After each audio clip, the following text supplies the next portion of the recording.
মায়ের রান্নাঘর, মানে মন্দির প্রাঙ্গণের ভেতরে, যেখানে হচ্ছে প্রত্যেক অমাবস্যায় মায়ের ভোগ তৈরি হয়। এখানে একদম প্রবেশাধিকার নিষিদ্ধ, তাও তোমাদের একটুখানি দেখানোর চেষ্টা করলাম, সবাইকে দেখার সুযোগ করে দিলাম, তোমরা একটু দেখো।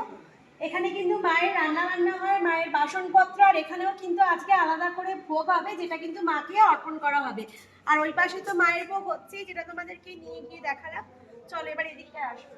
আর এই হচ্ছে মায়ের মূর্তির ঠিক হচ্ছে পেছনের দিকের জায়গা, তোমরা দেখতে পাচ্ছ। মানে আমি ভাবতে পারছি না যে আমি এখন এখানে দাঁড়িয়ে রয়েছি, এতটা সুন্দর।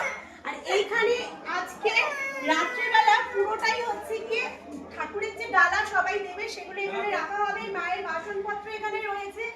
এই জায়গাটাও এখন দেখো পরিষ্কার পরিচ্ছন্ন চলছে, আর অলরেডি ওখানে ডালা কিন্তু সবাই দিতে শুরু করে দিয়েছে। আর মামাম আবারও হচ্ছে কি কান্নাকাটি করছে, তার কারণ মামাম কালীমার ওখানে যাবে, কিন্তু এখন আমরা বাড়িতে যাচ্ছি যেহেতু এখন আর দেখাতে পারছি না কিছু। আর তোমাদের জন্য অনেক ভালো ভালো ভিডিও আসছে, তোমরা একটুখানি সাথে থেকো, তাহলে তোমরা সমস্ত কিন্তু আপডেট পেয়ে যাবে। চলো আজকের মতো এখানেই এখন শেষ করছি, চলো।